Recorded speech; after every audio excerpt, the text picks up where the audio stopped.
So today's session, we are going to learn about the recruitment strategies, program for diverse employees, and we are going to talk about retention strategies to maintain an inclusive workforce. I'll just quickly do a recap on what is workforce diversity, the definition. Since we have today is the fourth session, we have done it over and over again. I'm sure all of you all by now know that when we say diverse workforce, we are talking about the different backgrounds that everybody represents, and it is not just limited to your ethnicity, race, gender, but also to age, religion, disability, sexual orientation, education, and cultural background. It encompasses both visible traits such as physical abilities and gender identity, and non-visible traits such as beliefs, experience, and work styles, which generally is influenced by the, for example, culture that you are coming from. A diverse workforce brings together individuals with unique perspectives, skills, and experiences, fostering a dynamic and inclusive work environment. Now, importance of diversity in workplace. So this is all thanks to globalization, how things have, the world has become shrunk and become smaller. We have people from all over working at various places. Then we have the concept of now, for example, say the nuclear families, they have moved away from their hometown and from their houses to work and make a living in other towns and cities and countries. So that is where so much of importance is given to diversity. Now, diversity is the work in the workplace is essential for fostering innovation, improved decision making, and enhancing overall business performance. A diverse workforce encourages creativity by incorporating different viewpoints and problem solving approaches, leading to more effective strategies and solutions. Additionally, companies that embrace diversity tend to attract and retain top talent as employees seek inclusive environments where they feel valued and respected. Beyond business performance, workplace diversity also plays a crucial role in social responsibility and compliance with legal and ethical standards. So, this is how diversity is important in a workplace. Now, this is just some of the statistics that I have got online when I was researching on, based on factual data. So, if you see, it talks about 87% of the time diverse teams makes better business decisions. It's observed and it's proven over a period of time. 70% more likely captures new market, 45% increase in revenue directly, 68% improved employee retention, 76% of the job seekers are looking at diversity when making a final decision, and 73.2% more top talent. So this is just an idea about how what are the positive effects of having diverse employees in an organization. We move on to our next slide. Now here we start our what recruitment is when we are taking into consideration diversity, equity, and inclusion. Recruitment is the process of identifying, attracting, and selecting qualified candidates to fill organization roles.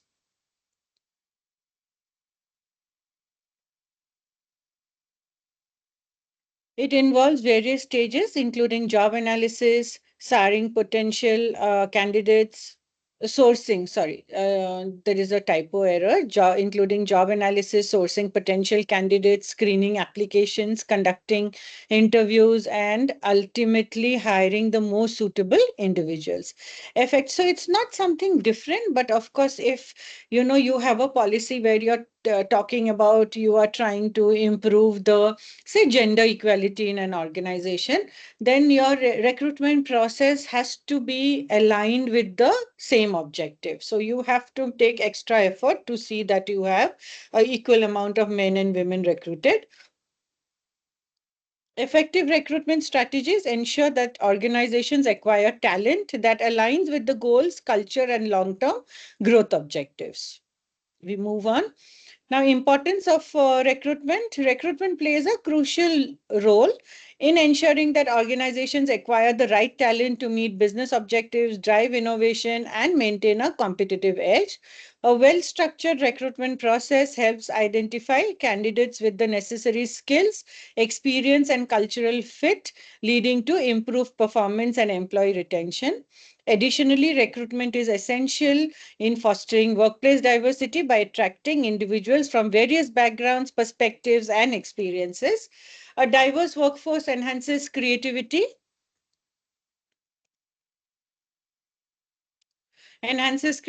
decision making, and adaptability, ultimately contributing to business success in a globalized market. So this is what we are talking about when we are talking about the importance of recruitment, keeping in mind DEI.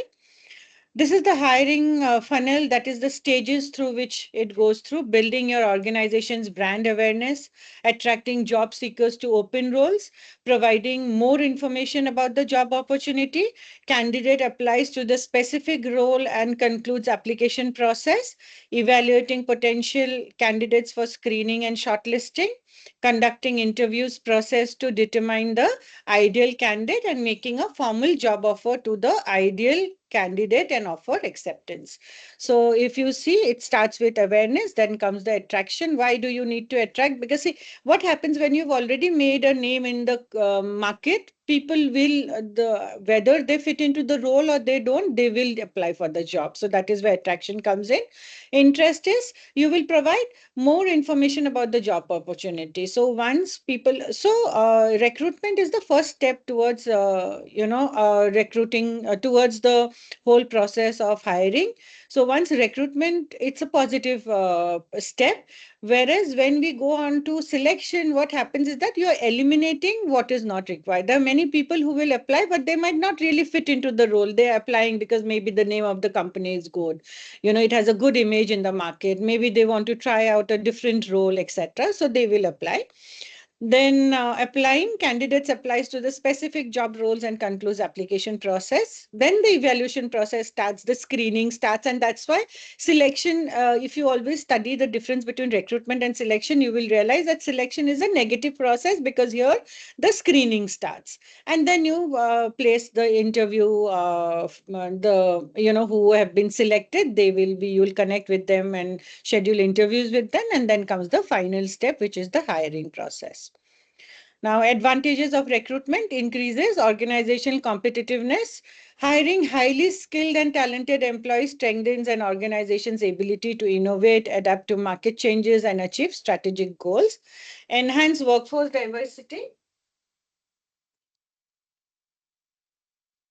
Uh, A well-structured recruitment strategy promotes diversity by attracting candidates from various backgrounds, experience, and perspectives. So the idea here is, when you have people from various backgrounds, your results are always better, because they all bring in different kinds of experiences and knowledge with them.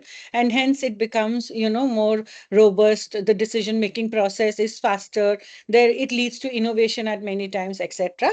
Reduces hiring time when strategies are effective. So if you have effective recruitment process, such as leveraging technology, structured selection methods, it minimizes the hiring delay. Otherwise, what happens is, many times, so what they do is, if the process is long, and you have a lot of candidates who can be a part of the organization, and these will be the, say, they will be assets to the organization. But if you delay the process, maybe they're simultaneously applying in other companies, so they get selected there, so it becomes an advantage to the other company.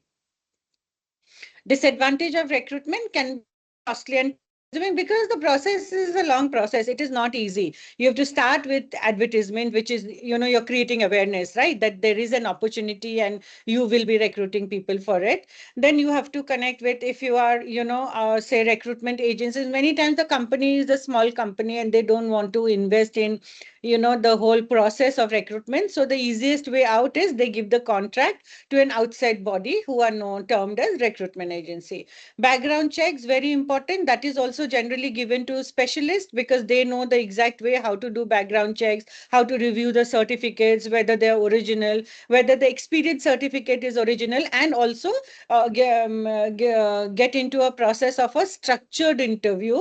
So these are the reasons why it becomes a costly and time consuming consuming.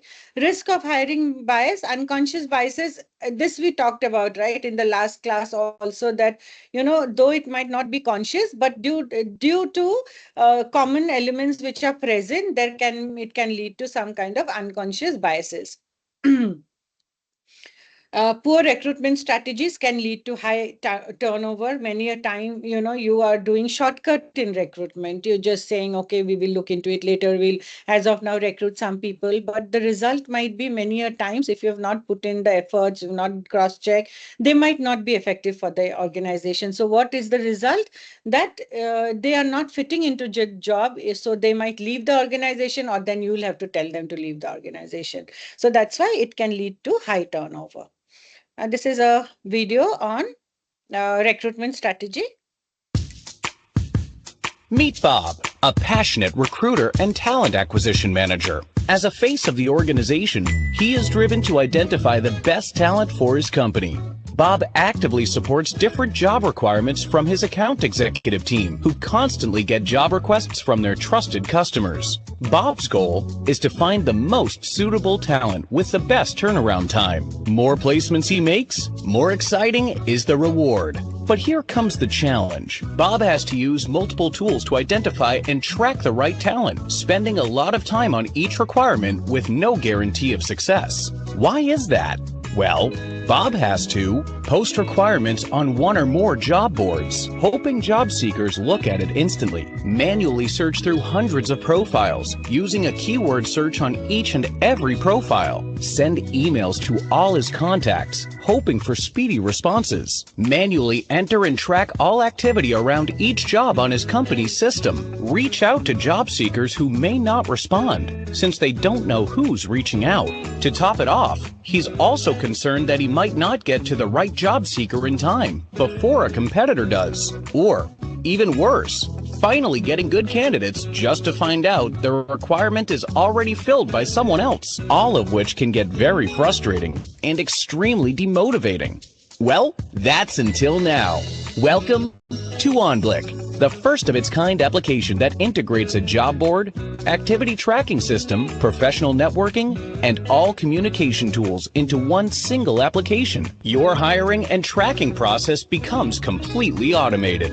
OnBlick brings in the job seeker, recruiter, account executive, and even company management into one single application, simplifying the whole process. Here's how it works. Once the account executive subscribes to OnBlick, his job requirement is automatically parsed and parked in the OnBlick application by forwarding one simple email to jobs@onblick.com. All he has to do then is verify and assign a recruiter to it. Once Bob is notified about the job request and views it, he can either post it on the open OnBlick web or save it. Within seconds, he can see all the matching profiles that are suited to his job requirement. No manual searching.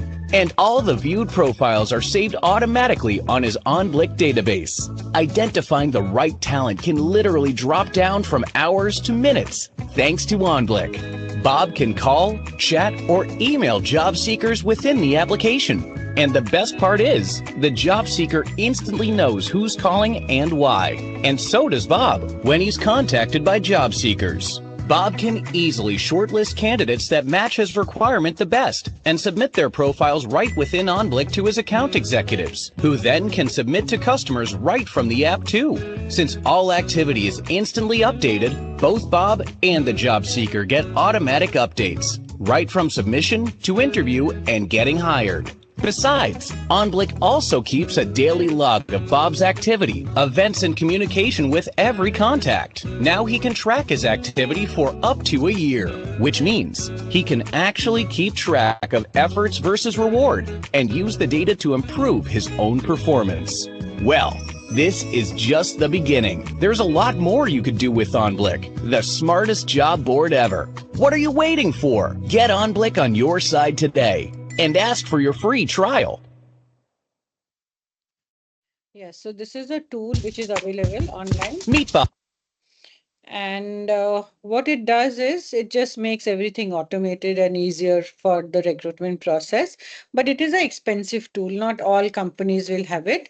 But in a company, suppose we are taking an example of a startup or a small company, process that, traditional method is fine, but only you have to keep in mind the time phase that you are keeping for the whole process.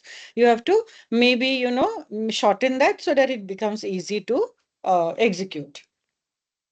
These are some short questions on recruitment. How can companies attract diverse talent? What big role does unconscious bias plays in recruitment and how it can be mitigated? How important is diversity in recruitment process? The references of these books, where I have the matter ready, two of the books I have put it in the last of the PPT. So y'all can check. It's all from the syllabus that has been shared by the institute with y'all. So there is nothing to worry. It's available. Some of the books are available online in open resources. You can download it, and you can refer to my PPT for the same. These are the answers. Now we go on to our next topic, which is steps in structured hiring. So we are talking about, saving time. We are talking about expediting more strategy, etc. So for that, we'll have to have a process which is more structured in nature. So we start with what are the steps in structured hiring. Number one, workforce planning and job analysis. Identify hiring needs, define job roles, and determine required skills and qualification. A clear job description ensures alignment with business goals. Sourcing candidates, use multiple channels such as job boards, social media, employee referrals, and recruitment agencies to attract a diverse talent pool. Screening and shortlisting, review resumes and applications to filter candidates based on qualification, experience, and job fit. Pre-screening methods like phone interviews or skill assessment can help refine the selection process. Structured interview, conduct interviews using standardized questions and evaluation criteria to ensure fair and objective candidate assessment. So in this step-by-step process, if you see, nowadays when, students who are doing, according to the new NEP policy, those who are doing UG or PG, so if they're doing, for example, BBA, they also have to do a certain amount of internship, compulsory internship in their specialization. So now if you're talking about the second step, sourcing candidates, this is the usual thing which is given to them at the entry level. They will, create post. Of course, the content creation after it's done, it has to be reviewed by somebody at a senior level, like a manager to whom she is or he is reporting, etc. And only with their approval can they post it in various social media platforms. LinkedIn is one, and they use, a lot of nowadays. They are also using certain pages if they have on Instagram to reach out to candidates, because Instagram is more where the youth is involved. Screening and shortlisting. Now, nowadays, a lot of job is done by the AI. So, you can use AI to get a summary of all the, say, resumes which you have applied. And out of that, the best resumes can be shortlisted, and then you can put somebody to call them. The idea of calling them is, or, maybe if it's not possible to call one-on-one call, then you can ask for the other process that most of the companies do is they ask for a video to understand their communication levels. So you can do that. So this is how you can have a structured hiring. Now, next step talks about assessment and selection. Assessment and selection, you use competency based assessments, case studies, or psychometric tests to evaluate candidates. So most of the time, even in a college, when they come for companies, when they come for placements, they are looking at basic things like, for example, they want to know their command over the language. What will they do?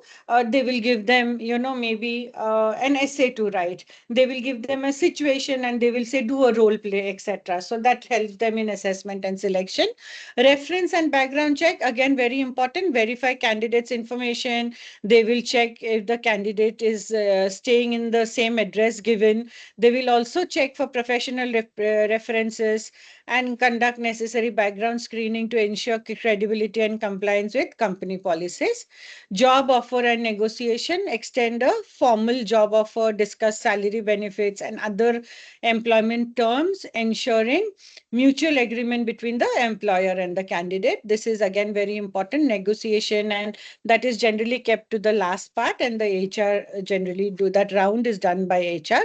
Onboarding and integration is the last step, provides a structured onboarding process to help new hires adapt to the company culture. So in this, it is a concept where it is like an orientation. So introduce them to the company's policies, rules and regulations, etc. Understand their job profile, understand the responsibility, and also the mission and vision of the company, because everything finally is aligned to the mission and vision of the company, to integrate smoothly into the team. So make them feel, belonged or welcome or comfortable. It's basically like an ice breaking activity that they do with onboarding and integration. Now, this is again the step by step hiring process where you're talking about define the vacancy, then step two, budget allocation, job posting and application, resume review, then again, interview, background check, job offer, and onboarding. So this is the step-by-step hiring process. So we move on. Blind resume screening. Blind hiring is recruitment practice designed to reduce unconscious. So this is basically to help companies, especially companies which are, getting a lot of feedback where they are saying that they are biased. They can use this method in hiring process by removing personally identifiable information from resumes and application. This includes details such as all the demographic, say for example, the demographic details can be removed. The goal is to ensure candidates are evaluated solely on their skills, experience, and qualification rather than personal characteristics that could influence hiring decisions. Blind hiring promotes workplace diversity and inclusion by focusing on merit based selection. It helps eliminate biases, both conscious and unconscious, that may arise from cultural, gender, or socioeconomic factors.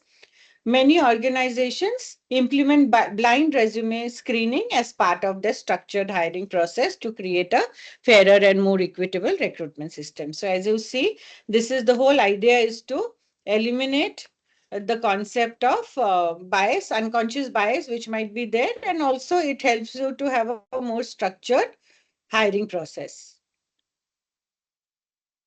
This is very interesting. Nestle had adopted an anonymous resume review. Nestle is a global leader, you all know, in food and beverage industry, implemented an anonymous resume review process as a part of its D&I strategy. The company removed personally identifiable information such as name, gender, age, and nationality from resumes to ensure an unbiased initial screening. This approach allowed recruiters to focus purely on candidates' skills, experience, and qualification, reducing the risk of unconscious bias. By implementing blind hiring, Nestle aimed to create a more diverse talent pipeline and ensure equal opportunities for all applicants. The initiative contributed to an inclusive workplace culture and helped the company attract top talent from diverse backgrounds. So they proved this. They set an example in the corporate world by doing this, and many started to adopt such such methods, and um, they adopted these method of hiring.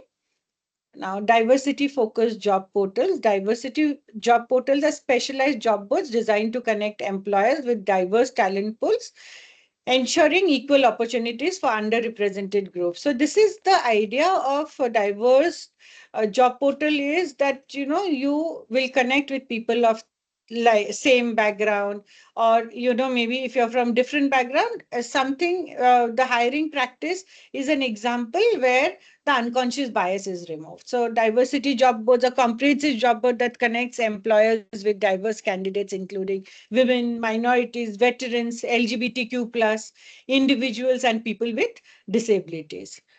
Pink Jobs, a dedicated job site for LGBTQ plus professionals. So they have created this site where you especially everybody from belonging to the LGBTQ plus community, they can log in and make a say portal, make a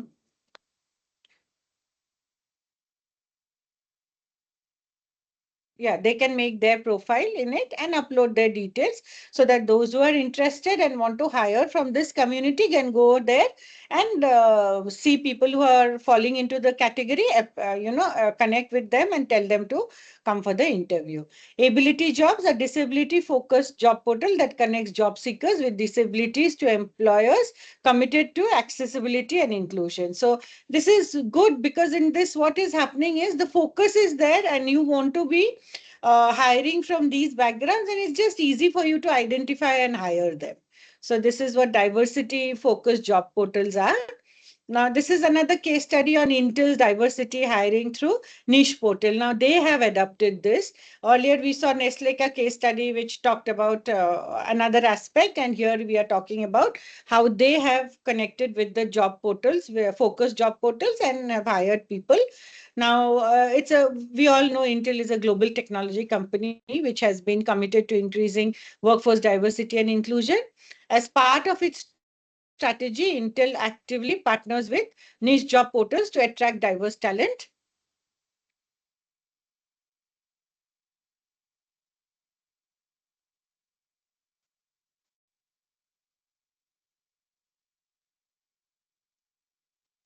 The company utilizes platforms like diversityjobs.com, Ping Jobs, and Ability Jobs to reach underrepresented groups such as women in tech, LGBTQ plus individuals, and people with disabilities. By leveraging these specialized portals, Intel ensures a broader, more inclusive candidate pool focused on skills and qualifications while promoting workplace equity. Intel targeted use of niche job boards has played a crucial role in meeting its diversity hiring goals, contributing to an organizational culture that values innovation and diverse perspectives. So, this is the case study. This I have kept a video on diversity and inclusion in employer brand management. Hey there, employer branding enthusiasts. A topic that I get asked quite frequently is how to approach diversity and inclusion in the context of employer branding. Now, this is a very, very big issue. The first thing to be mindful of is that diversity and inclusion is not about you. It's about giving those groups who are maybe underrepresented a voice and a fair playground also at the workplace. It really isn't about ticking boxes. It's about understanding how to empower people. Diversity itself is quite diverse. What is the first thing that comes to your mind when you hear the word diversity? It may be gender equality, it may be ageism, it may be LGBTQ inclusion, and these are all big topics to be dealt with at the workplace. But it doesn't stop there.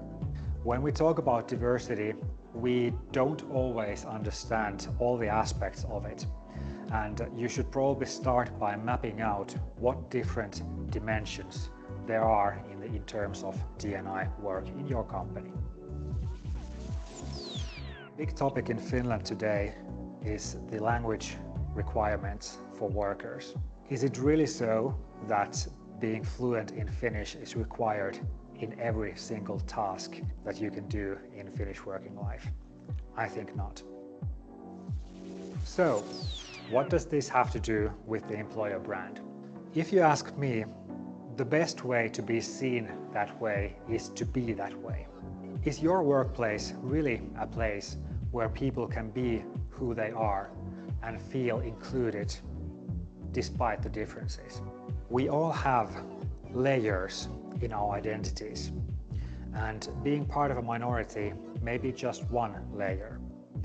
Do not assume that everyone wants to become a poster child for your ad campaigns. Just make sure that people feel safe and comfortable with the option.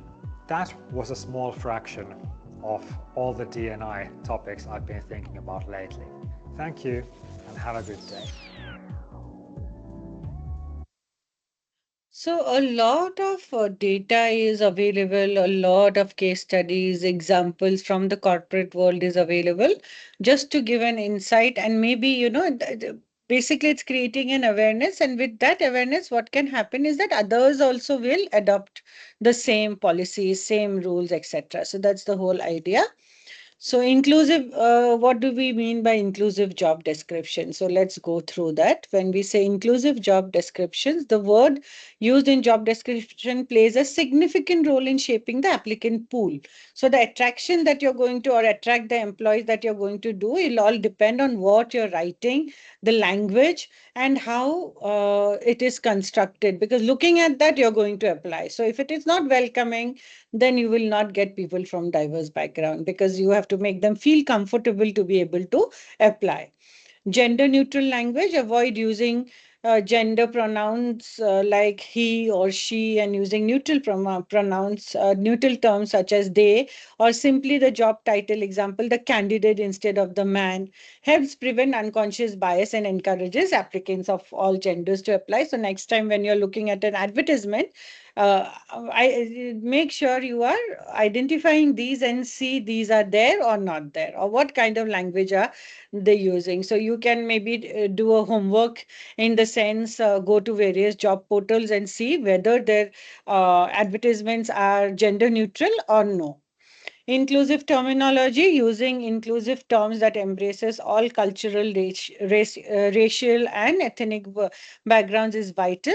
For example, focusing on collaboration rather than terms that might suggest a particular cultural work style, example, aggressive or competitive, can encourage a wider variety of candidates. So it's all about what kind of language we're using and how we are representing ourselves. Even in your day-to-day life, you will see it's very important how you talk to each other, how you want to, suppose you're talking to, say, somebody who is not from your department, somebody from another department, how you're representing yourself and how you want the information will all depend on what is the language that you're using to communicate.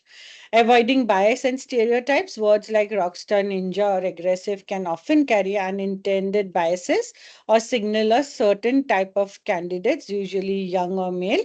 Replacing these with more neutral professional term helps make the job description accessible to people with a range of experience and background. So there are some tools for creating inclusive. Now, thanks to AI, I think our job has become a lot more easier. So apart from that, you can use Textito. It's an AI powered writing assistant that helps. So writing assistant, I think there are ample number of AIs which are into it. Like there is Jenny AI, there's Samuel AI, Textito. It can help you analyze the language. But only thing, when you're using AI, you have to remember that the prompt that you are giving is very important. Like obviously, if you are, say, giving an exam, you cannot use AI, because that will be cheating. So similarly, when we are using, say, and similarly when you are putting up an advertisement, you cannot put up an advertisement which some other company has put up, right? So you have to get the idea, and you have to redefine it in your own language or in your own images that you're going to use, and make it creative. You can get the idea, but then framing and doing everything else you have to do on your own. Gender decoder, it's a tool that helps identify and correct gendered language in job description. By analyzing the words used in posting, it provides feedback on whether the language is masculine or feminine. This allows recruiter to adjust the language to be more gender neutral, encouraging candidates of all genders to apply. For example, terms like competitive, aggressive, many skew more towards male candidates, etc., while terms like supportive or communal may seem more female oriented. Using the gender decoder helps ensure a more inclusive tone. So whatever you are writing, whatever you're picking up, whatever prompt you are giving, make sure it is inclusive in nature so that your output is correct. So you can use these tools for creating. Now, next, we'll move on. AI in hiring. Now, even, I was the other day talking to some students, and they were saying they are, interning in some companies. Most of them, like the HR students, are interning in a couple of recruitment agencies. And one of the challenge that they are facing is impersonation of, while doing the interview. So what is happening is that they're getting somebody to answer the interview for them, And when they are actually hiring them, they realize that it's not the same person. So how do you deal with something like this? And what AI is doing is AI takes into consideration the last 4 5 years data from the organization, and then they are coming to a conclusion. So even in that case, what is happening is a certain loopholes are there which needs to be bridged. So now that is the point where we are saying AI is making things easier, but are they in the right route that we want them to follow, or they are following what generally a automated machine would do? So focus on skills and experience. AI evaluates candidates based on job related skills, qualifications, and experience, minimizing the impact of minimizing the effect of irrelevant factors like gender, age, or ethnicity. So this is something which is, very important. AI applies consistent criteria to all applicants, ensuring that every candidate is assessed fairly and equally, reducing the risk of biased decisions, because they are doing something which is, monotonous, and they're doing it over and over again, so that there is nothing, no mistakes, or there is nothing left out. So that is why the error chances are very less. Data driven decisions, AI relies on objective data, qualification, test results. So you have to see, when I say the prompt has to be correct, that means you have to give them the correct prompt to be able to identify what is your expectation and give you an answer based on that. So same thing happens in data driven decisions. Anonymizing candidate information, very keeping candidates information anonymous is very important, because they can screen resumes or application with personal identifiers removed, ensuring that the decisions are based purely on the candidate's qualification. So they are not, grouping, or they are not, following a pattern, etc. So that's why this helps them when they keep the things anonymous. Continuous learning and improvement. AI systems can be trained to detect and eliminate biases by learning from diverse data sets, improving over time to support fairer higher practicing. So this is what AI's contribution is in hiring. So AI versus human recruitment, this is very interesting. So let's see, created by, obviously AI is created by human intelligence, and this is created by divine intelligence. Process information faster, process information slower, high objective, maybe subjective, more accurate, maybe less accurate, cannot adapt to changes well, because see, it's already, information is fed in, right? So moment there is change, they might not be able to give you an answer. Can really adapt to changes well, cannot multitask that well. Human beings are known to be multitasker, and especially if it's women, then they are the best in multitasking. Optimization, whereas here innovation is concerned, because AI is created by a human, right? Now they were all, if you have been watching news, following, you've heard about the Chinese AI DeepSeek, which has come out, and how it's more reasonable and how they have more effective, etc. Below average social skill, and they have very good social skills, human beings, still working towards self-awareness, and they have good self-awareness. So this is a difference between AI and human intelligence. Now let's move on to structured interviews. So when we talk about structured interviews, what are we talking about?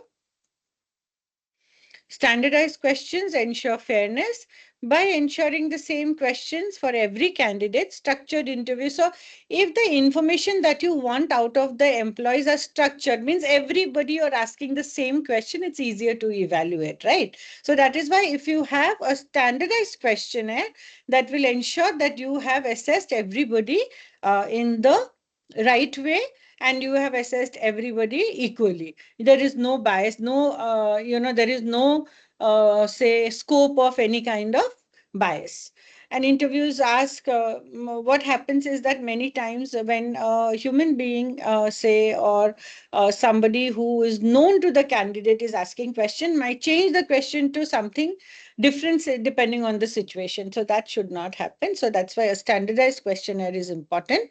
Behavioral versus situational questions. Behavioral questions, these questions focus on past experiences and how a candidate responded to specific situation. The idea is that past behavior is a strong predictor of future performance. Example, tell me about a time when you had to handle a challenging project. How did you manage it? So here you can understand about, what their situation was and how they handled it.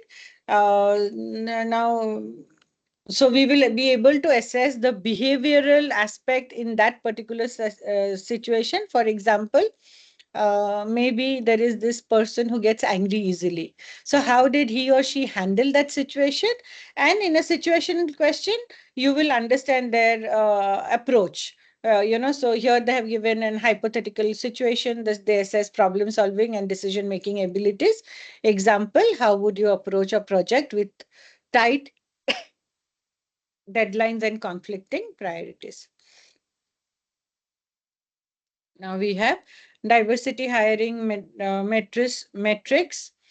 Diverse candidate pipeline measures the percentage of candidates from underrepresented groups of various stages of the hiring process. Example, applicants, interviews, offers, etc.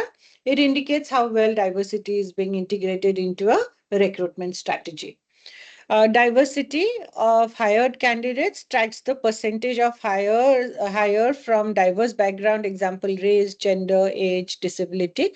This KPI reflects the effectiveness of diversity-focused recruitment efforts.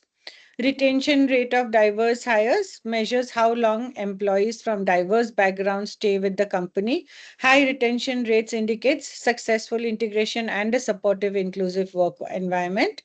And time to hire for diverse candidates monitors the time taken to hire the candidates from diverse backgrounds compared to others. So it can just give you an insight as to, is there any difference if you're taking people from say the same community, or if you have people from different community, is your process becoming longer? Then in such a case, what do you do? Hiring manager diversity training completion, tracking the percentage of hiring managers who have completed training on diversity and inclusion. This KPI helps ensure that interviewers and recruiters are equipped to minimize biases. Now, example, Google. So I have a video also on Google's, how their focus has changed. Google uses diversity hiring scorecards to track and evaluate the effectiveness of its recruitment process. Those scorecards allow the company to measure the diversity of its candidates pool at various stages, from sourcing and interviewing to final offers and hires. The scorecard includes key metrics such as percentage of underrepresented groups in the applicant pool, the number of diverse candidates interviewed, and the diversity of final hires. By tracking these data points, Google can assess whether its diversity recruitment strategies are successful and identify areas for improvement. The scorecards are shared with hiring managers to ensure transparency and accountability, encouraging them to focus on diversity through the hiring process. This approach helps Google align its hiring practices with its diversity and inclusion goals, ultimately fostering a more inclusive workforce. Now, internship and outreach programs. So they have partnered. This is very interesting because they have partnered with various universities. Then these partnerships allow organizations to engage with students from different ethnicity, etc. So, for example, companies may recruit from historically Black colleges and universities, like Hispanic serving institutions or women colleges, to ensure equal representation. Partnering with minority groups, organizations also work directly with minority professional organizations, such as those focused on LGBTQ plus, disabled or veteran communities, to establish outreach programs that identify and recruit candidates from these groups. These partnerships help raise awareness of career opportunities and offer mentorship, networking, skill development. So these partnering really helps, and it sets in like an example to the corporate world as well as various universities, and you can stand as a maybe pioneer in doing something like this which others have not done. So this is a good way of being more inclusive. That this Amazon is a good example. They have um, so they have yeah. So this is the case study of Amazon's Black Employee Excellence Internship Program. So it is basically an initiative designed to increase representation of Black students in the tech industry. This program provides internship opportunities to Black undergraduate students, offering hands-on experiences in areas such as engineering, operations, and business. In addition to the professional experience, interns receive mentorship from Amazon employees, networking opportunities, and career development resources, which are aimed at supporting their growth and long-term success in the tech sector. The program is part of Amazon's broader efforts to improve DEI within its workforce. By partnering with universities and organizations focused on supporting Black talent, Amazon ensures that students from underrepresented communities have access to opportunities that can lead to full-time roles in the company. So they are basically giving a chance to everybody so that they are not labeled as being biased. So here, this is a special initiative they are taking, so which is, more inclusive in nature. Now we move on to employer branding for diversity. All of you all know what is branding. Branding basically talks about how you market yourself. Now, many a times you will see you can identify a product by the logo, by the jingle, by the tagline, etc. So that is how powerful branding is. So now here we are talking about employer branding for diversity. So showcasing commitment to diversity. Companies that actively highlight their DEI initiatives through their website, social media, and job posting demonstrates a commitment to diversity, creating an inclusive culture by promoting an inclusive workplace culture through employee testimonials, leadership support, and visibility of diversity programs. Companies make it clear that the diverse individuals are welcomed and respected. Highlight career development opportunities. Organizations that advertise opportunities for growth, mentorship, and leadership programs specifically designed for underrepresented groups can attract diverse talent looking for a supportive and equal career path. Celebrating diversity in marketing and outreach, featuring diverse employees in recruitment materials and marketing campaigns sends a clear message that diversity is not just a buzzword, but a core part of companies' identity.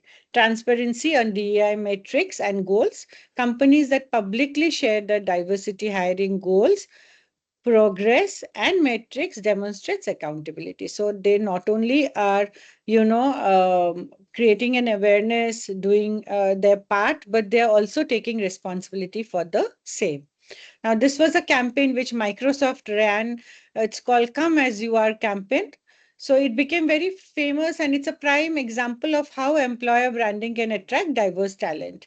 Launched to emphasize inclusion and authenticity in the workplace, the campaign highlights that employees at Microsoft can bring their whole selves to work regardless of their race, gender, disability, or background. That is why the tagline Come As You Are.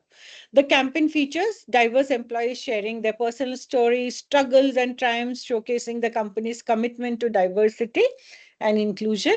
By openly celebrating the diverse identity of its workforce, Microsoft conveys that it values individuality and fosters an environment where people from all walks of life can succeed. The campaign also focuses on creating an inclusive culture where all employees feel respected and empowered to contribute their unique perspective. This messaging helps attract diverse candidates who are seeking workplace workplaces where they can thrive without fear of discrimination or exclusion. This is very important, that they don't have to be worried of standing out or being different from others, but they can just, work without being able to worry about all these things. Through this campaign, Microsoft not only strengthened its employer brand, but also demonstrated its dedication to building a diverse and inclusive workplace, making it an appealing choice for diverse talent. This is a short video on how diverse hiring boosts innovation.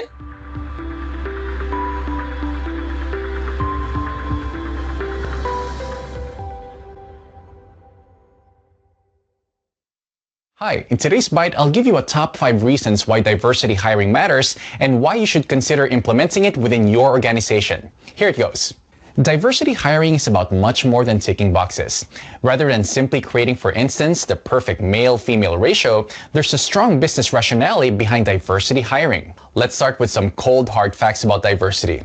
Last year, management consulting firm McKinsey published its Delivering Through Diversity report, in which the link between diversity, financial performance, and value creation got confirmed once more. As you can see through their research, based on US and UK data, McKinsey found that companies in the top quartile for gender diversity on their executive teams were 21% more likely to have an above-average profitability than those in the fourth quartile. When it comes to ethnic and cultural diversity, top quartile companies are 33% more likely to outperform on profitability. On the other hand, not being diverse is costing companies. Organizations in the fourth quartile on gender as well as ethnic diversity underperform their industry peers by 29% on profitability. Apart from the obvious financial benefits of hiring for diversity, there are other factors to take into account. So let's dive right into the top 5 we have compiled for you. 1. Diversity hiring grows your talent pool. Organizations that embrace diversity hiring benefit from a larger talent pool than those who don't. Their vacancies will gain interest from a wider range of candidates because more people with various backgrounds can relate to them. 2. Diversity hiring improves employee happiness, productivity, and retention. Employees who feel that they're accepted and appreciated for who they are, no matter what their gender, age, or ethnic background, are happier. And happy staff is not only more productive, but also much less likely to leave prematurely. 3. Diversity hiring improves innovation and creativity. When people from all walks of life come together, beautiful things happen. The combination of different experiences, working styles, and cultural backgrounds sparks new ideas and collaboration. Research shows that 87% of the time, age, gender, and geographic diversity also lead to better decision making. 4. Diversity hiring is positive for your employer brand. This seems obvious and is similar to why diversity hiring leads to a larger talent pool. If your brand is known for its diversity, it will appeal to a broader range of customers, candidates, and potential business partners. 5. Last but not least, diversity hiring increases your workforce's range of skills, talents, and experiences. Hiring for diversity will help you better understand your customers' needs. The more diverse your workforce is, the greater the chances are that your employees will be able to cater to individual customer needs. That's it for today's bite, in which I've given you 5 reasons to consider increasing your diversity hiring efforts within your organization. Although this is by no means a full summary of reasons why hiring for diversity is important, it should give you a pretty clear picture. Stay tuned for our next Learning Bite, in which we will discuss several ways in which you can leverage technology to improve diversity hiring in your organization. Remember to stay up to date with our Learning Bites by subscribing to our channels, and if you like this video, make sure you like and share it, and I'll see you soon in our next Learning Bite. Yeah, so this was, why diversity is important and how it is innovative. So next, yeah, this is another video on how Google has dropped the diversity pledge and they have moved on to something else. So I will start this in a while. I'll take a 5 minutes break and I will be back.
Okay, I'll start off with the video, how Google has dropped their diversity page. Google is eliminating its diversity hiring goals and reviewing some of its diversity, equity, and inclusion initiatives. The move follows similar rollbacks by other major companies, including Meta and Amazon.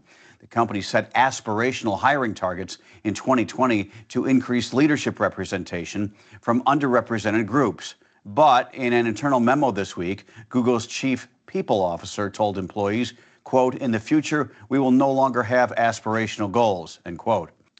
The decision comes as companies across the U.S. face growing pressure to scale back DEI efforts, particularly after a 2023 Supreme Court ruling that struck down affirmative action in college admissions. Google's latest annual report also removed a statement that had previously said the company was committed to making diversity, equity, and inclusion part of everything we do. That phrase had been included in the company's filings since 2021. The company is reviewing whether to continue releasing annual diversity reports and is assessing its DEI-related grants, training, and initiatives. According to the internal memo, Google is focusing on programs that are most impactful while eliminating those that raise risk or have not met expectations. Despite the changes, Google says it will keep employee resource groups such as Trans at Google and the Black Googler Network and the Disability Alliance. Google is also evaluating its DEI programs in response to recent court filings and executive orders issued by President Donald Trump, which limit diversity initiatives among federal contractors. Google, which provides cloud computing and other services to the U.S. government, confirmed that its legal teams are reviewing the impact of these policy changes. Other major tech companies are making similar changes. Meta recently disbanded its team overseeing diversity efforts, while Amazon announced it would wind down some of its DEI programs by the end of 2024. Corporate diversity initiatives have been under increasing scrutiny from conservative groups, some of which have threatened litigation against companies that continue prioritizing DEI in hiring and promotions. For more of our unbiased updates, download the Straight Arrow News app or go to san.com. So this was a news clipping which was talking about the concerns of DEI in Google. Now we go to our next topic, employee development. What is employee development?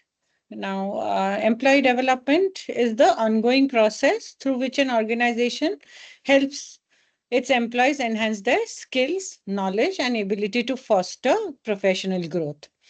It includes various activities such as formal training programs, mentoring, job rotations, workshops, and e-learning.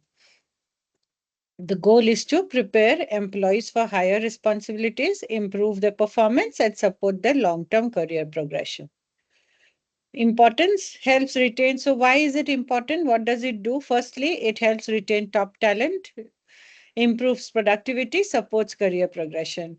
So when we talk about top talent, why retention is so important? Because many companies, you know that you have, say, some in a particular department, you have a couple of employees who are very talented, and you don't want them to leave, right? Because the whole process of hiring, which starts with recruitment process, attracting employees, etc., is an expensive process. So if you are not able to retain those talent, then your cost is going up, your expenses are going up, right? So that is what your helps retain top talent talks about. Employees are more likely to stay within an organization that invest in their professional growth because they want to grow. Suppose they have a particular career map for themselves in a 5 years time.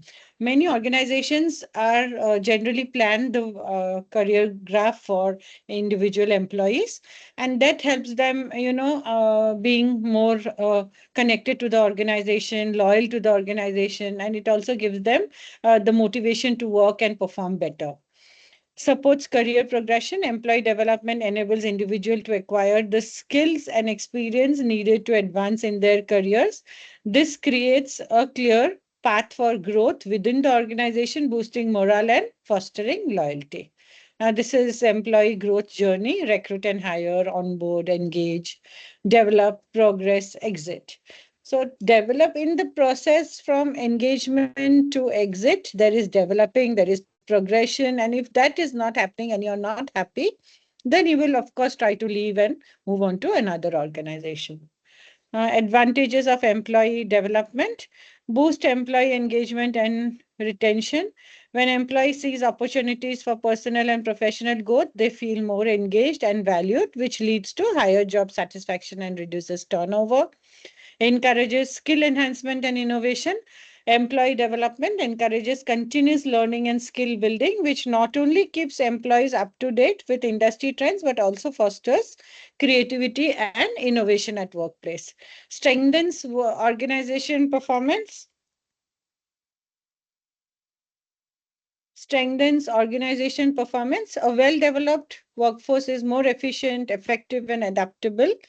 As employees improve their skills, they contribute to the organization's overall success, leading to enhanced performance, better decision making, and improved business outcomes. So this is the advantages, some of the advantages. Disadvantages: it can be expensive and time intensive. It will be an expensive process because you're investing time, which will include employee development, etc. And time intensive because it is not going to happen overnight. It is going to happen over a period of time. So the cost that will be incurred will be training materials, instructors, time, employees, etc., which can impact productivity in short term. Requires continuous assessment and improvement to remain effective. Employee development programs must be regularly assessed and adjusted to meet evolving business needs. Another important aspect is employees may leave after receiving extensive training. There is a risk that employees, after receiving expensive, or comprehensive training, may leave the company for better opportunities, taking their newly acquired skills somewhere else. So that is also a challenge. This is a short video on employee development. Hicks Carter Hicks is an award-winning full-service performance improvement company. We collaborate with clients who want to improve the performance of their employees and organizational outcomes. We achieve this by helping clients manage organizational change, develop a highly skilled, diverse workforce, and create an inclusive and engaging work environment that yields exceptional results. We offer a suite of integrated services and solutions that are customized for the client, its culture, and its diverse workforce. Our offerings include training and development, executive coaching, employee and organizational assessments and surveys, conducting focus groups, and consulting in the areas of strategic planning, diversity and inclusion, human resources, continuous improvement, and change management. We strongly believe that our services and solutions must generate a greater benefit to our clients than the cost of doing business with us. For more information about who we are, please continue visiting our website. So you have nowadays a lot of organizations which are into all this and are, as corporates, as companies, you can tie up with them, which will help you to basically achieve your objectives. Now, short questions on development. What are the effective strategies for employee development in diverse teams? How can companies support the development of underrepresented groups? And what is the role of feedback in employee development? So these are some of the answers to the three questions given. Effective strategies: companies can offer targeted development programs, and regular and constructive feedback is very important for employee growth. Now, when we talk about targeted development program, that means suppose you've identified somebody who can take the role of a leader. So in that case, you have to make sure that he bridges the knowledge that is required to achieve.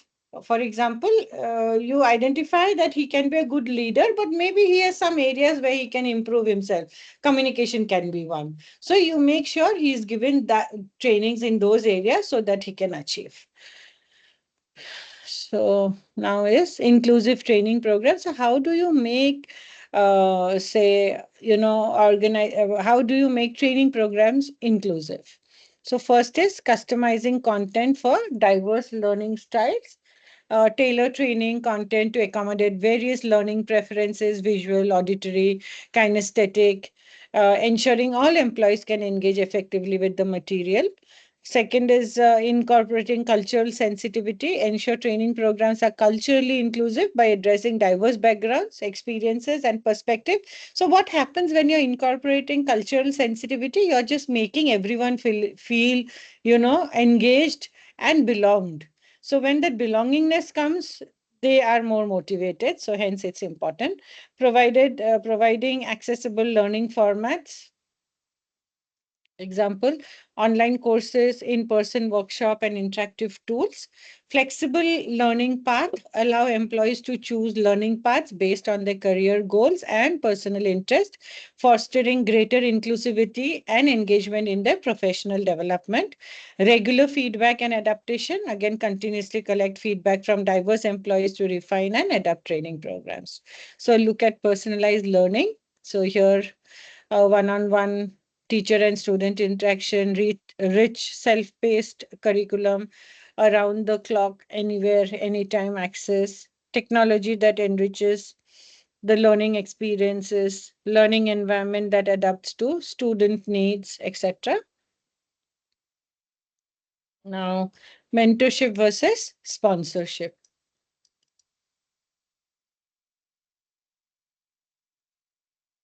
Mentor is basically a term used for somebody who can guide, somebody who can, hold your hand, etc. So, mentorship is a relationship where a more experienced or knowledgeable individual, the mentor, provides guidance, advice, and support to a less experienced person who's the mentee. The focus is on the personal and professional development, offering insights, feedback, and sharing experiences to help the mentee grow. Sponsorship is a relationship where a senior leader, that is the sponsor, actively advocates for career advancement of a junior or less visible employee. The sponsor uses their influence and network to open opportunities, provide visibility, and create pathways for promotion or career growth for the individual they sponsor. Key differences: a role, a mentor provides advice with guidance, while a sponsor actively champions and advocates for the mentee's success. Focus: mentorship is about personal professional growth, while sponsorship is about career advancement and visibility. Action: mentors offer support and wisdom, whereas take actionable sponsors takes actionable.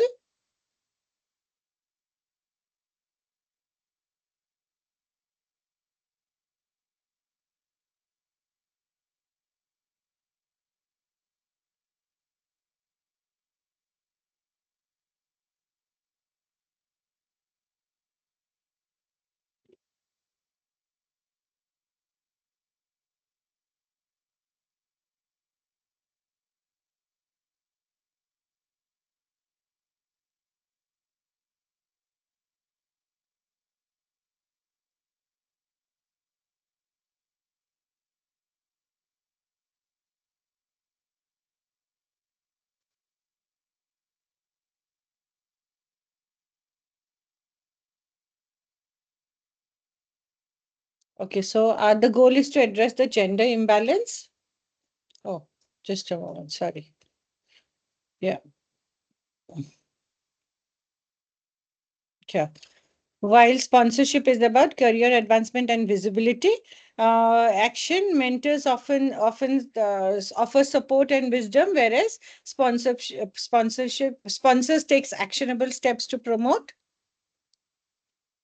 an advocate for the sponsoring is a sponsor in critical situation like promotions or high profile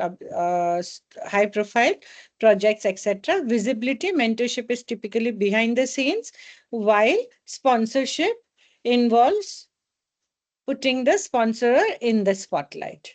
And this is a case study of Bain and Company's Women Leadership Program. All of you all know that Bain and Company is one of the most successful companies.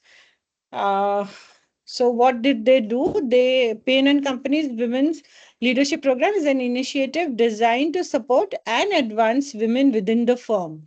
The program focuses on developing leadership skills, build network, and provide mentorship and sponsorship opportunities for women in their early to mid career stages. The goal is to address the gender imbalance at leadership levels and ensure women have the support and resources needed to progress their careers.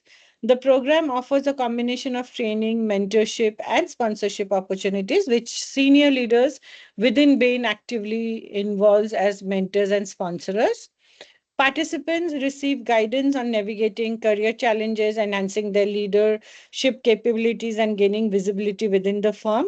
Additionally, the program provides access to networking events and exposure to key decision makers, helping women build relationships that can propel their careers forward. So, this basically the whole concept is to promote women in a leadership role. By integrating both mentorship and sponsorship into women's leadership program, Bain ensures that women not only receive valuable career advice, but also gains advocates who actively push their advancement within the organization. This dual approach has been successful in increasing the representation of women in leadership roles at Bain and Company. So Bain and Company is an example of one of the companies which has the most successful lawyers and the cases, of course. So career growth opportunities, mentorship and sponsorship programs they provide tailored mentorship and sponsorship to diverse employees to guide their leadership journey and increase visibility. Leadership program development programs offer training and development opportunities specifically designed to prepare diverse employees for higher roles and responsibilities. Inclusive succession planning ensures candidates are included in a succession planning and considered for leadership roles as part of long-term organizational growth. Cross-functional opportunities encourages diverse employees to take on roles in different departments or teams to build a broad skill set and enhance their leadership potential. Transparent career pathways, communicate clear pathways to leadership roles and offer support. So this is, say, what all they are providing at the background so that they can have women in the leadership roles. And feedback and performance is reviews are important. Now this is career progression for underrepresented employees. 5 ways leaders can support historically. How do they you can support people who are from the underrepresented company? First is do no harm. Second is hire plus promote based on the value of an employee brings, not because how they identify, that is illegal. Create an inclusive environment, so make everybody feel sense of belongingness. Edify and position people well inside the organization, that is also important. And share the career success playbook. Now, performance evaluation, common biases and reviews, halo effect, allowing one positive trait to influence the entire evaluation, leading to an overly favorable review. So this happens because you've had a good experience with one of the employees. No matter what the employee does, that halo effect will always make you take a decision which will be favorable for him or her. Horn's effect lets one negative trait overshadow overall performance. So there might be an employee who's performed well in all the 9 times, and in that out of 10, that one time he did some mistake, and it's that which keeps playing in your mind.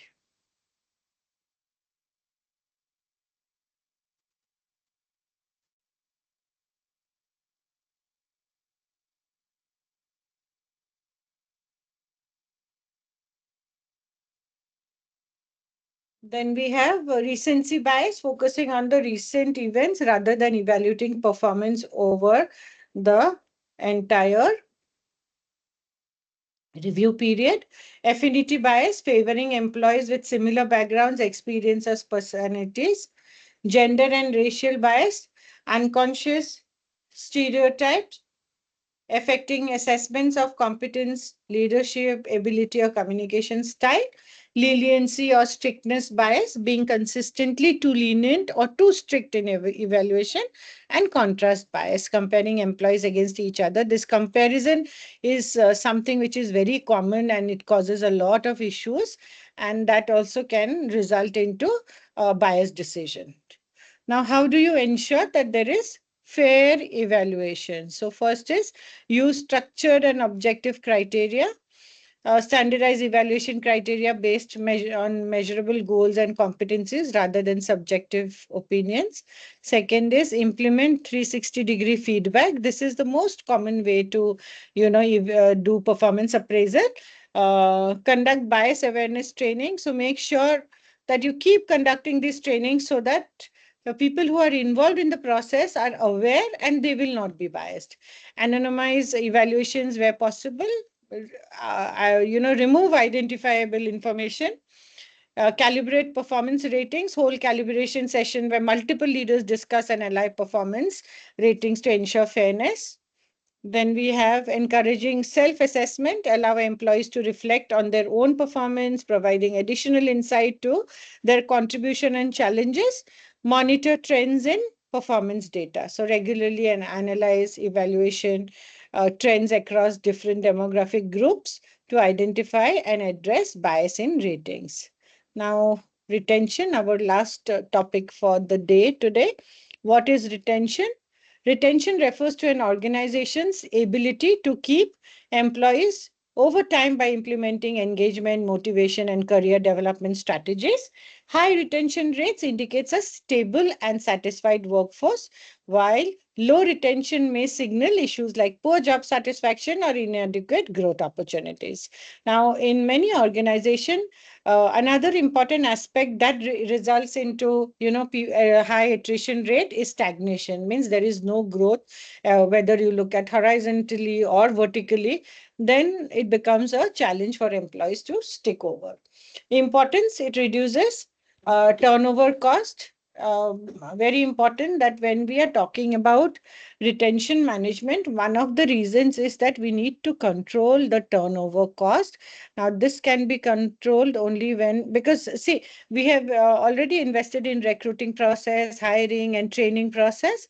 So if they leave and go, then it becomes a challenge. So that is why we need to minimize and focus on retention management so that we can control these costs. Maintain institutional knowledge. Retaining employees helps preserve companies' expertise, process, and relationship, because maybe a particular employees come in and certain thing, the strategy that he or she has used has become successful. So now for him to remain and contribute long term, for the long term success is important. Otherwise, he might take with him the particular knowledge that or the strategy that he has to others, and that might be a challenge. Fosters loyalty and engagement. Employees who feel valued and supported are more likely to stay, increasing productivity and morale. Now, cost of employee turnover.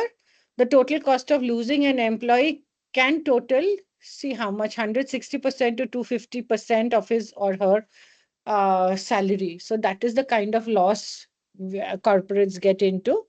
Cost of hiring a new employee, customer service, impact on workplace culture, lost productivity and engagement, expense to onboard and train a new employee. Now, what are the advantages of retention strategy? First is reducing hiring and training cost. It's important. Second is enhances team stability and productivity. And last is builds a strong organization culture. Culture is a very important aspect in an organization because that is what will keep the employees committed for a long-term employment. Stability is required because we should have employees from all over. We should have employees who have worked for a good number of years, etc.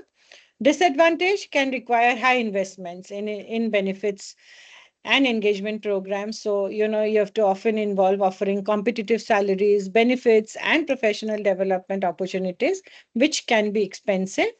Long-term employees who lack new challenges or skill development may become complacent, reducing innovation and performance over time.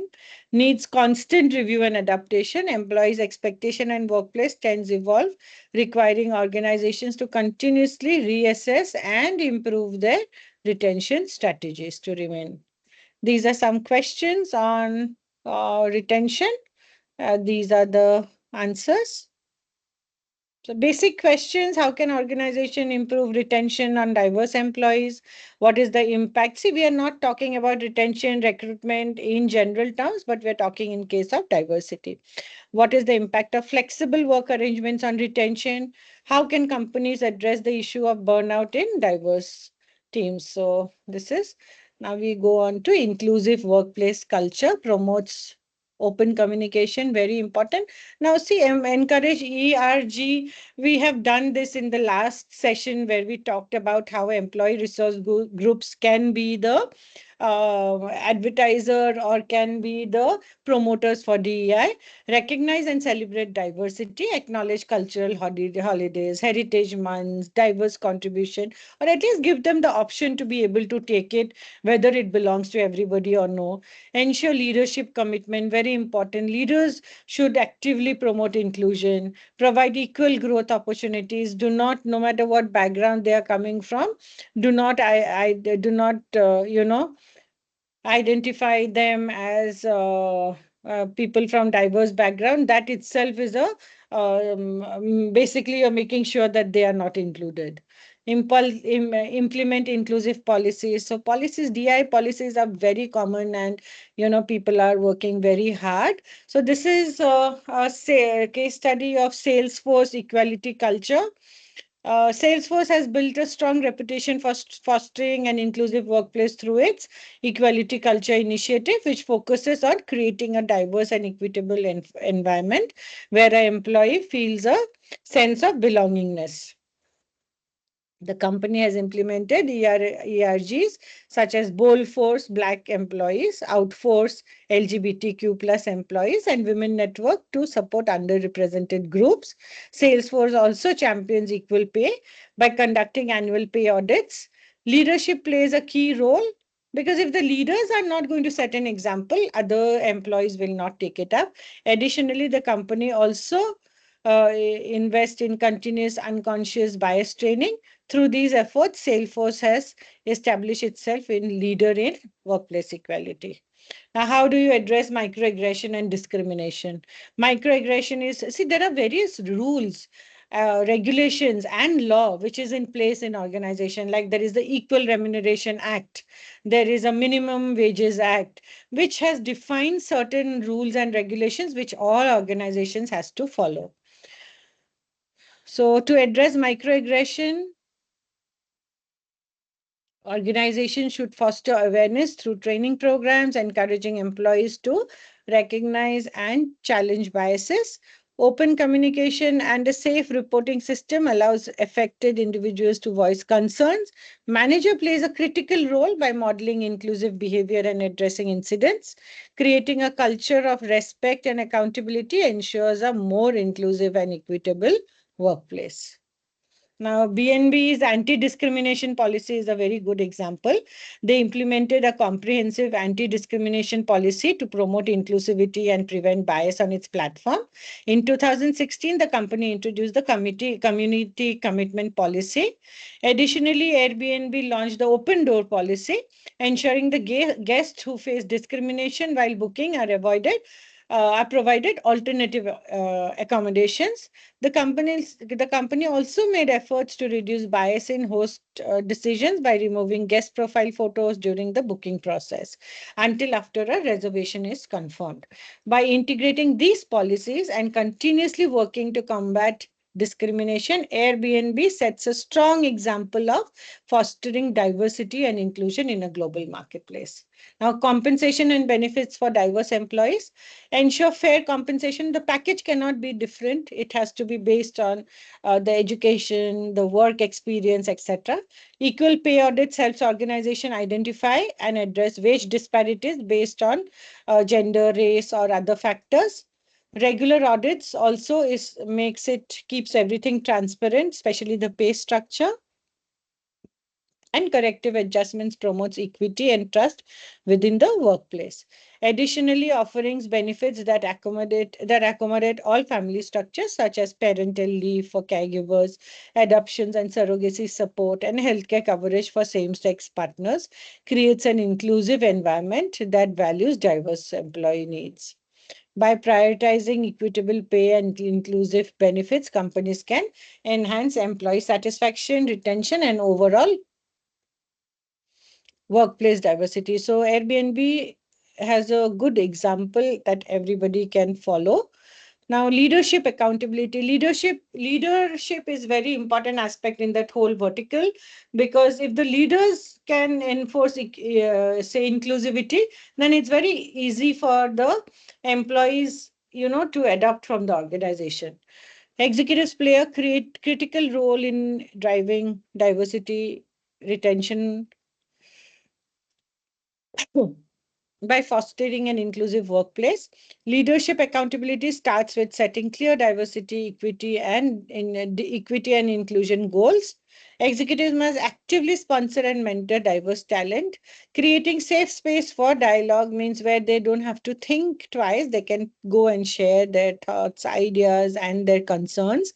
By championing inclusive policies, holding managers accountable, and leading by example, executives can create a workplace where diversity is valued and employees feel empowered to thrive.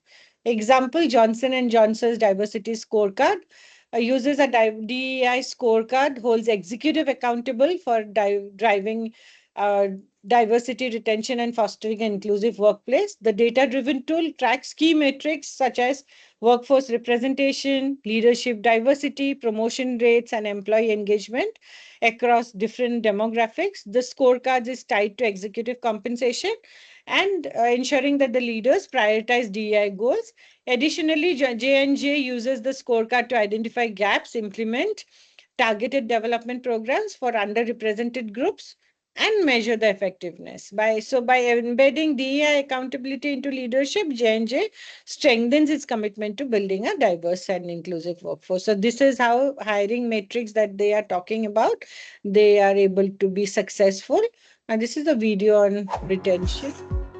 3 changes to make for employee retention. Highly skilled employees may not be difficult to find, but they can be challenging to keep. Many are looking for much more than just a steady job and a consistent paycheck. These types of employees also want 1. An employee-first culture, 2. Opportunities to grow and develop, and 3. A sense of purpose and meaning in their work. Are you worried about employee retention in your organization? If so, here are 3 top changes you can start making today. Number 1. Ditch your annual employee engagement survey. Start asking employees for feedback throughout the year and review results in real time. Also, implement suggestions for change in real time. Number 2. Stop fixing engagement challenges for your former employees. Employees leaving your organization have little incentive to provide honest feedback. Instead, work towards harnessing predictive analytics to raise the red flag before it becomes too late. Number 3. Throw out your one-size-fits-all employee engagement strategy. Start tailoring questions, insights, process changes, and actions to each team's and each team member's unique and individual needs. Don't let these bad habits get in the way of retaining highly skilled employees. Find out more about how to retain more employees by clicking the link below.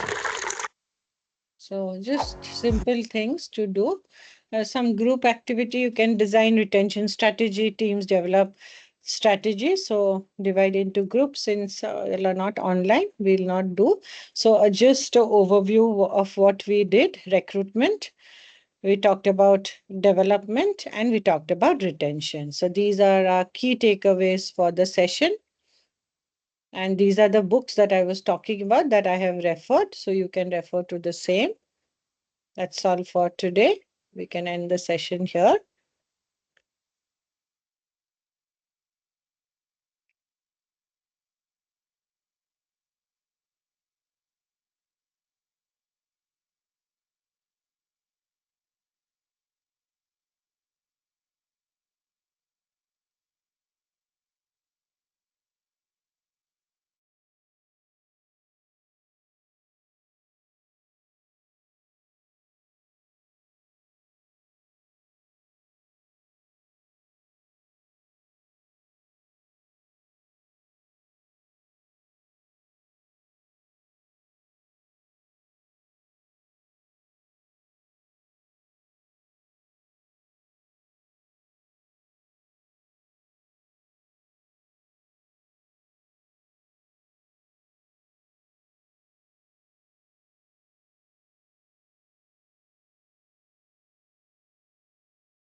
Alvin sir, I finished the session. Should I stop recording?